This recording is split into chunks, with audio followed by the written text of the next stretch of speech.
Thank you so much for joining us for CBN NewsWatch. I'm Ephraim Graham. Ahead today, open disagreements at the State of the Union address with the president facing opposition from Republicans. Some Republicans want Medicare and Social Security to sunset. I'm not saying it's a majority. Well, I'm glad to see, and I tell you, I enjoy conversion. And after the speech, the Republican response. The dividing line in America is no longer between right or left. The choice is between normal or crazy. The death toll still climbing after those massive earthquakes in Turkey. Now more than 11,000 as rescuers still search for survivors amid the devastation. Turkey's president calling it the worst disaster in the world. It has long been considered a key to liberty in America, religious freedom, and for more than a century, it was never challenged. You know, if you look at the history of the U.S., there wasn't a single challenge at the high court level to religious freedom for the first 100 years. But now, with so many young people unaware of our history, a new curriculum has been designed to help them learn about the importance of religious freedom. And a book from the famous Christian author C.S. Lewis called The Horse and His Boy is now a stage play. It's an absolute adventure. So they're going to go on a wild ride. We'll bring you our Studio 5 preview of this play from the Museum of the Bible. All these stories and more today on CBN NewsWatch. This is CBN NewsWatch. I want to begin this half hour with President Biden and his second State of the Union address, which drew support from Democrats and often opposition from Republicans, as he laid out the groundwork for an expected launch of a re-election campaign. CBN Capitol Hill correspondent Mel Galka brings us a look at the most notable moments in the president's address. Well, the president's big speech, a test run for 2024, pitching a message of progress and resilience amid Republican backlash and some uncertain economic headwinds. Mr. Speaker, the President of the United States. The first pitch. We've been sent here to finish the job. Faced with record high inflation, President Biden presented a rosy economic message of a strong job market and record low unemployment. We're the only country that has emerged from every crisis we've ever entered stronger than we got into it. In the president's first speech to a divided Congress, Speaker, I don't want to ruin your reputation, but I look forward to working with you. a highlighter on bipartisan moments over the past 2 years. Yes, we disagreed plenty. And yes, there were times when Democrats went alone. But time and again, Democrats and Republicans came together. But if there was a temporary truce among lawmakers last night, it quickly evaporated over the coming battle to lift the debt ceiling. Let's commit here tonight to the full faith and credit of the United States of America will never, ever be questioned. And amid the economic uncertainty, a presidential accusation. Some Republicans want Medicare and Social Security to sunset. I'm not saying it's a majority. Republicans like Marjorie Taylor Greene shouting liar in the chamber. Well, I'm glad to see, and I tell you, I enjoy conversion. Leading to a live primetime negotiation. But it's being proposed by individuals. And a unanimous agreement over the sanctity of entitlement programs. As we all apparently agree, Social Security and Medicare is off the books now. Seemingly not open to negotiation, a ban on assault weapons. Banned assault weapons now. And the divisive issue of abortion. If Congress passes a national ban, I will veto it. The president's calls for immigration reform. And let's also come together on immigration. Make it a bipartisan issue once again. Met with Republicans calling for more. After a week in which the country watched the Chinese spy balloon drama play out, the president touted the U.S. response. As we made clear last week, if China threatens our sovereignty, we will act to protect our country, and we did. For the ambassador of Ukraine, a standing ovation. We're united in our support of your country. We're going to stand with you as long as it takes. Among the guests sitting with the First Lady, Tyree Nichols' mother, who buried her son last week. The faith of God, she said her son was, quote, a beautiful soul, and something good will come of this. Days after the release of police surveillance videos showing Nichols' brutal beating at the hands of police officers, the president called for police reform. Let's commit ourselves to make the words of Tyler's mom true. Something good must come from this. The State of the Union address met with a Republican rebuttal from the governor of Arkansas. It's time for a new generation of Republican leadership. Sarah Huckabee Sanders slamming President Biden for being weak on China and not enforcing immigration laws amid a humanitarian crisis at the border. The dividing line in America is no longer between right or left. The choice is between normal or crazy. The president did focus on unity in some key areas, but Republicans wanted more. They wanted more on the border, they wanted more on national security, and more on a plan to try and fix the economy. The next big fight, the debt ceiling, with the U.S. Treasury Department saying the United States could default on its debts as soon as this summer. At the Capitol, Matt Gelka, CBN News. I want to turn now to the aftermath of those devastating earthquakes in Turkey and Syria, where the death toll is now more than 11,000 and still climbing as more bodies are discovered in the rubble. As Chris Mitchell reports, the disaster has created a worldwide effort to bring help and hope to the people overwhelmed by this catastrophe. Relief workers, search and rescue teams, and NGOs are arriving in Turkey and Syria ready to help. Turkish President Recep Erdogan called the earthquakes history-making. Experts describe these two earthquakes, which are independent but triggered each other, as exceptional ground movements, unique in the world. The size of the opened fault lines caused a massive destruction over a huge area. For this reason, we are facing the worst disaster in the region and the world, not just in the history of our republic. While more rescue workers pour in from around the world, the stories of agony and ecstasy continue, with the images on social media at once heart-wrenching and heartwarming. This father is grieving for his baby killed in the earthquake. In this picture, a father holds the hand of his dead daughter in the rubble. This video shows a trapped little girl being given water from a bottle cap. Yet there are stories of dramatic and miraculous survival. Hundreds of Syrians roared in celebration when this family was freed after being trapped for almost 2 days. And the baby born in the rubble the other day is now in the hospital and doing well. And the sister and brother that many saw trapped under concrete have now been freed and safe. The rescue workers are now racing to find more people buried and more stories of hope. To help the living, Israel has mobilized a search and rescue team already on the ground, and today will be sending its state-of-the-art field hospital. The ability to provide such advanced care in a disaster area, launching it across borders, is unique. Very few countries in the world are able to do such a thing, and we're proud that we're the ones who are able to help. We've done that in the past. We'll continue to do that. It's in our nature. Many NGOs have responded to the disaster, including CBN's Operation Blessing, where Diego Traverso filed this report. Operation Blessing is on the ground in Turkey right now. As you know, the recent events with the earthquake that happened affect the whole the north region of Syria and Turkey and has been devastated. Thousands of people lost their life. Thousands of people lost their homes, their shelter, where they were sleeping. And right now the weather is not helping at all. The snowstorm is very intense. The weather is very, very cold. People is sleeping on the streets under a tarp. An Operation Blessing assessment team is here on the ground to see how we can reach the people that is in need right now.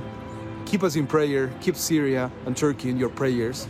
We're going to be here for the next couple days. You will know better the situation and how we can support those families that lost everything.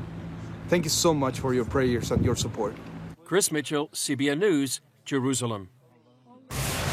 Coming up, we're going to bring you a look at a new school curriculum designed to help students to bone up on the First Amendment freedoms.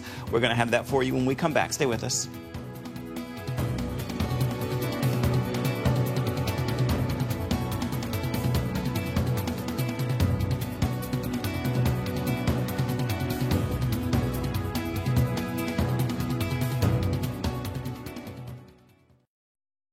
Some say the sun may be setting on religious freedom in the United States. While most believe it, there is support that is growing much weaker among the younger generation and could eventually vanish. So now there is a new school curriculum designed to help those students to learn about First Amendment as freedoms. Jennifer Wishon brings us the story. In the list of rights enjoyed by Americans before speech, before the press, and the rights to assemble and petition, the founders placed religious freedom at the very top. While many scholars describe it as the foundation for all other human rights, more and more religious freedom in America is under attack.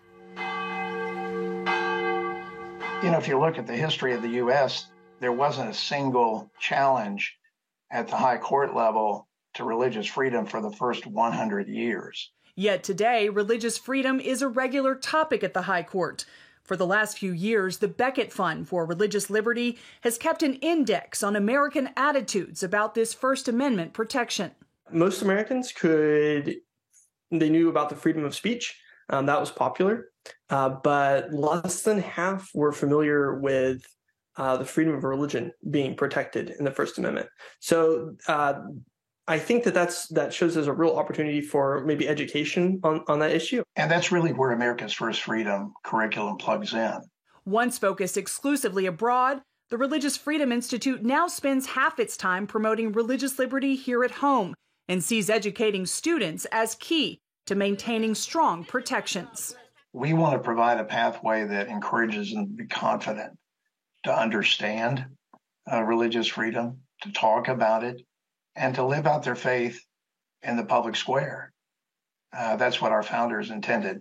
America's First Freedom high school curriculum is written to comply with national social studies standards. It's 5 lessons designed to supplement U.S. history, world geography, and political science classes. A version for middle school students will be released this year, and plans for elementary students are in the works. The goal is to arm next-generation leaders with knowledge about the one freedom that protects conscience, allows Americans to live out their faith, and makes the nation stronger. And yet what I'm finding at all levels of education is a fear, an insecurity of talking about religion. Well, it's obvious from our First Amendment that founders were not fearful about talking about religion or about placing religion and religious freedom at the core of our democracy. We need to be talking about it in our classrooms, and yet we're not. David, what did the founders understand about religious freedom that led them to put it at the top of the list of the Bill of Rights? I think the founders understood religious freedom to be critically important for all other human rights. And they also understood that religious freedom plays a central role in supporting other societal goods. Countries that strongly protect religious liberty are more peaceful and economically stable, which benefits all citizens. Derringer Dick says even if an education gap exists, their latest information shows Americans have good instincts in this area. But ultimately, religious freedom isn't, no freedom really is going to be able to be exercised fully and vigorously if there isn't some kind of popular support for it. Even when asked questions about controversial issues, Americans sided with religious expression. Like one question was about a website designer who's asked to host a website for a same-sex wedding, but that's against her religious convictions, and so she declined. So we asked several questions along those lines, but we split the sample. So we asked 1/3 of the people in the example we gave them. It was a Jewish website designer. And then 1/3 it was a Christian, and then 1/3 it was a Muslim. And what we found was we got about the same response. It was around, if I recall correctly, around 70% of people who supported the website designer, regardless of their religious belief. Still, Beckett's index shows Gen Z, Americans 26 and under, are the generation least supportive. Just 46% have tolerance and respect for different beliefs in God. Do you feel like in some ways you're up against the clock? Jennifer, I think we are up against the clock.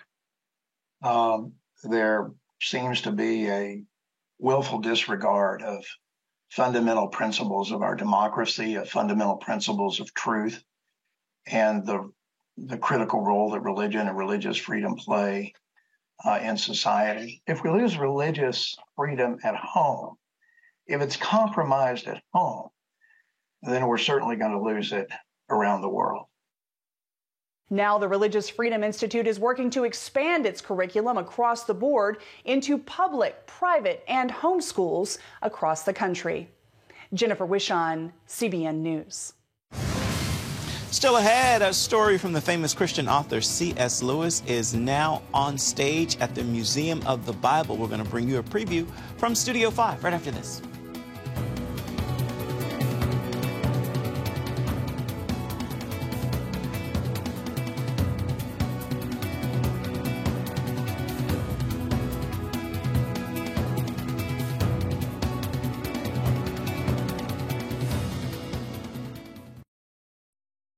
Welcome back. C.S. Lewis's best-selling book, The Horse and His Boy, is now a stage production playing at the Museum of the Bible's World Stage Theater in our nation's capital. It is a Logos Theater production, and Studio 5 traveled to the theater for a preview. There was only one lion. How do you know? I was the lion. Let's begin with this particular C.S. Lewis story, and for it to be a stage production. How would you describe it? It's an absolute adventure. They're going to go on a wild ride. To Narnia and the North! It's a whole production following their stories, watching their journey. So as they're telling their stories, sometimes their story comes around them and flows and moves. So you really are never still. Oh, wow. We take them on an epic journey to see two children really find their purpose, who they are. You play, Lily? You Erebus. play Erebus. Erebus Tarkina in The Horse and His Boy. Erebus is this very stuck-up, kind of courageous girl who goes through these adventures in Narnia with her friend Shasta. They meet kind of towards the beginning of the play, and then there's a lot of banter that goes back and forth between them, so it's very fun before they end up with Aslan in Narnia. She's a character who is longing for something greater and longing for a purpose, which she finds later in the book in Aslan. The most unluckiest boy in the whole world. Where did you take my son? Brenton, what's your role in this play? I play Shasta, and he doesn't really think much of himself. He doesn't know what his calling is or anything like that until he meets a talking horse, and then he goes on a journey and meets another talking horse and a girl, and then he tries to get to Narnia, and he eventually makes it, finds out he's a prince. This horse, that's a Tarkan under the edge of the wood. What's it like to be on stage with these massive puppets? It's amazing. It's very fun. What's it like for you to bring his productions to stage? When we first started Narnia, obviously you have to think about the lion. How will you do the lion? For me, it really needed to be something that could be symbolic and representative. So it's not like I've tried to give you an exactly real lion, but giving him enough presence. So that was our first, I guess, challenge, is to how do we do Aslan? Justin, you're the puppet master. You create all that we're seeing on stage? With help, yeah. I'm the spearheader. Talking through all the different functions of what it needs to do. Tell me about the puppets we are seeing on stage in this production. Our horses are very, very lifelike, very realistic, because the type of story that we're trying to tell, we want people to be really engaged and connected to these puppets, because they each have an arc and a story of their own that we want people to learn and grow with. Along with that comes all the different challenges. You have a man who turns into a donkey. You have a cat. You've got a raven that speaks. So there's several other puppetry and tricks that we're doing to kind of bring these books to life. Well, it was bad luck to meet so many lions anyhow.